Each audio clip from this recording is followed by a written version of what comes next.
Hey everyone, it's Danielle with Our Roaming Hearts, and today I'm going to share 45 free things to do in Nashville, Tennessee.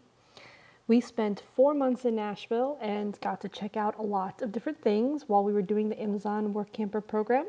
I will share that in the description below if you have no idea what that is. It's something worth checking out. All right, first we have the Parthenon at Centennial Park. The Parthenon is an art museum, and to go inside does cost money, but to take pictures outside and visit the park is absolutely free. You can listen to music at the famous Bluebird Cafe. There's no cover charge to listen to local artists. And this is a famous one that many country music stars today have sang at. There's the Tennessee Agriculture Museum, where you can take in history of farming in the area from the 19th and 20th centuries. Symphony Under the Stars. During the summer, the Nashville Sympathy will do many free concerts around the area. You need to check their events calendar. The Tennessee State Museum does have free parking during the week, but because it is downtown, it can be a little tricky, but it is definitely worth seeing the history of the state, including a print shop reproduction. The Music City Walk of Fame is located downtown near Honky Tonk Row and has stars of the famous country music singers from Dolly Parton and Elvis up to today's favorite singers. The Hash Show Print, one of the oldest working letterpresses in the country. You can stop in and see them in action. Cooter's Place Museum for all fans of Dukes of Hazzard. There's the Honky Tonk Row, which is the main drag downtown that has all of your favorite country music bars where local country music singers are singing and hoping to be discovered. Many of your favorite country music stars started here. Number 10, Fort Negley, which is the largest stone fort built inland during the Civil War and is open for self-guided tours. Warner Park Nature Center. The Nature Center has everything from a natural history museum to an organic garden.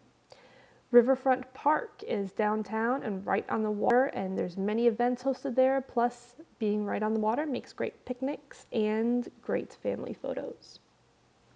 Bicentennial Capitol Mall State Park. This is a 19-acre park, and it has a 200-foot granite state map along with many World War II memorials.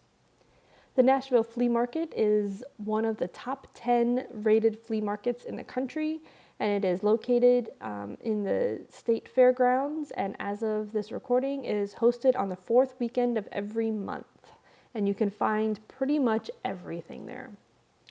If you like hiking, you can hike Rednor Lake with over 1,200 acres to explore with all sorts of activities. It has been cited as one of Taylor Swift's favorite places to visit to clear her head when she is writing music. Vanderbilt's Dreyer Observatory. The first Tuesday of every month, you can get in and check it out for free. Music Row, this is where all the famous recording labels are. They're all located down one street. Most of them are in historic homes. You can drive the street and see the banners where they brag about their current number ones and the new people that they just signed. It's a great experience. The Grand Ole Opry Museum, adjacent to the Grand Ole Opry House. This museum has great country music memorabilia.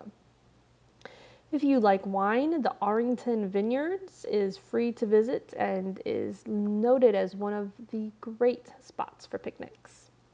Number 20, head just outside Nashville to downtown Franklin, Tennessee, named one of the best small towns in America. This has the historic downtown. They have the old pharmacy still going, shops, and different things to do. They have Civil War memorials and cannons all right there. I love the downtown. It was just so pretty. And I did an entire post just on downtown Franklin. So I will link that in the description if you want to see what all there is to do there, both paid and unpaid. Lots of Civil War history in the town. Frisk Galleries has over 4,000 objects spanning over 3 centuries of art history, all for free.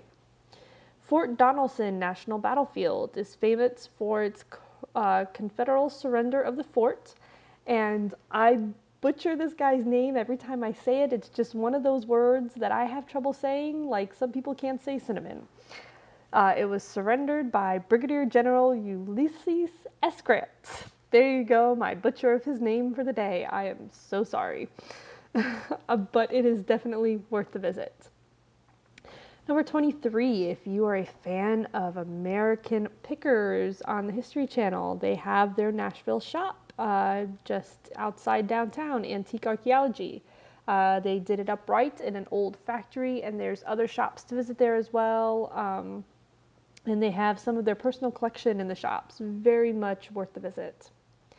I have an entire post on our visit there. The kids even got some little trinkets that they had picked. It's great. Fort Nashboro. This is in Riverside Park and offers self-guided tours. Gaylord Opryland Resort. This is a huge resort right next door to the Opry Mall. And you can go in for free and take a look around. They have a huge indoor central area that has a huge garden. It has not a little, trust me, it has a river going through that gives boat rides. During the holidays, they decorate it up. Halloween, Christmas especially, they bring in fake snow and they do winter snow activities. There's places to eat. There's beautiful places to take pictures. There's waterfalls, all free to go in and take a look around. Just south of Nashville is the Canonsburg Village. This is located in Murphy, Tennessee. And it gets a mention here because it is an all-day amazing thing.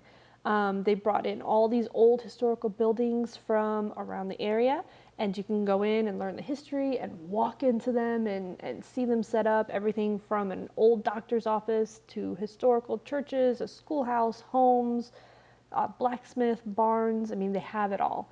A side note on this one, if you choose to go on the weekends, be prepared. It is, the church is an event space that they like to rent out. So you may not be able to visit the church. We were not able to, but they have events like an art club going on that my kids were able to join in while we were there. Number 27, Long Hunter State Park, 20 miles of hiking trails for you people that love to hike. McGavick Confederate Cemetery. It's open during the day and has a great tribute to the Civil War history in the area. Excuse me. If you're willing to take a little bit of a drive outside of town, head south to the Jack Daniel's Distillery in Lynchburg, Tennessee. While I have been told that the tour is no longer free, as it was when I was there, I've been told it's about $10 a person now. The museum in the visitor center is still free. I do recommend the tour if you get the chance, but the museum and learning the history of Jack Daniel's is still free to do. And then you can head downtown to the downtown square and you can take in all that is Jack Daniel's. There's shops and stores and all sorts of things to do down there. Restaurant that was featured on Barbecue Pitmasters. There's a winery. There's the old jail as a museum. All sorts of stuff. I did an entire post on Lynchburg, Tennessee that I will link in the description below as well. Nissan Motor Manufacturing Corp offers free tours of their facility as of right now on Tuesdays and Thursdays, twice a day. You do need to make reservations. The information for that is in my post. The Tennessee State Capitol is in Nashville, and guided tours are available Monday through Friday. Nashville Farmers Market is open 7 days a week. The best time to go is on the weekends, though, because most of the vendors are all there. Winstead Hill Park, another Civil War historic site with some great memorials. Since we are, as you've probably guessed, huge Johnny Cash fans, we went just east of Nashville and visited the Johnny Cash gravesite and memorial, where Johnny and June are buried. They're done upright. They have a beautiful memorial there for them. And then you can head just almost next door to the graveyard, and you can check out Johnny Cash's lake house that has since burned to the ground, but the ruins are still there. And there's information on both of those in my post as well. Number 35, Fannie Mae Dees Park. This is a popular park for kids and also known as the Dragon Park because of the mosaic dragons that pop in and out of the ground. The Midnight Jamboree has tickets that are free. It is a radio show that pre-records before it goes on the air, and you can be in the audience during the recording. Savannah's Candy Kitchen downtown on Honky Tonk Row. It's a little candy store, and they hand out free samples daily. Just next door to downtown is the Sobro neighborhood. This neighborhood is known for their murals and art scattered throughout the entire neighborhood and worth a little drive through. Music City Circuit is a free bus that has over 75 stops on 2 different routes around the city and is a great way to get around, but also to get a nice tour of the city. If you are in town during the CMA Music Festival, you may not be able to see the main stage with the big stars because those they do sell tickets for, but they scatter 7 different stages around town that are all free with up-and-comers. You never know who you might see. Vanderbilt University offers concerts from their music department throughout the year. Check their events schedule. Belmont University also offers concerts. It is known as the home of the Belmont Mansion. So check out their event schedule. The Nashville Library, their kids section, has a story time and puppet show that is held Tuesday through Friday. Check their schedule for times. If you are a hockey fan, the NHL Predators, you can watch their practice and warm up for free if you check their events. And the last one, Tennessee Titans. If you are lucky to be in town during the training camp, you can watch them practice during their training camp hours for free. And there we have it. Tons to do. I loved the Nashville area and highly recommend it. There's plenty of paid things to do as well, and it is just a great family place to visit. If you liked this video, please give it a thumbs up and subscribe below for more of my videos. And I would love to hear your thoughts on the Nashville area in the comments below. I will see you soon.